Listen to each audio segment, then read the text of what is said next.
62 ja kolmantena Lapinjärvi Kaisers Aanu yhteistuloksella 7,5 ja ratsastajana on Else Väyrynen.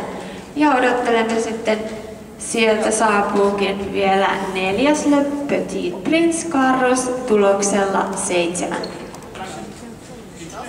Ja nuorista hevosista on kysymys, joten pyydämme yleisöltä malttia istua vähän aikaa paikallaan ja rauhallisia aplodeerauksia.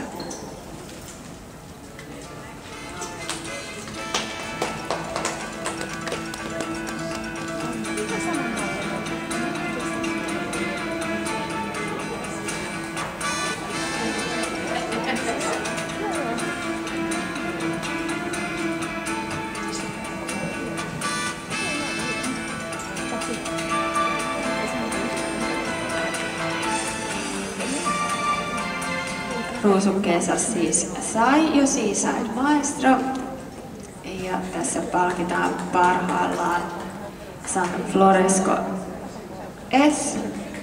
Ruunaa, jonka on kasvattanut ja omistaa Mia Solonen. Seaside Maestron on kasvattanut ja omistaa Christine Bryström.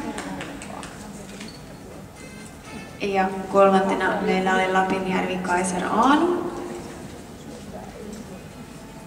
jonka on kasvattanut Sari Asiakainen ja omistaa Kati Vähätalo. Ja neljäntenä siis Le Petit Prince, Isadon Primero ja kasvattaja Carlos Dressage.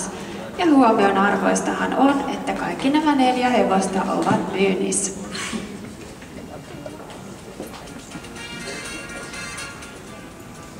Onnea voittajalle ja sijoittuneille ja hallitusti poistumme sitten areenalta.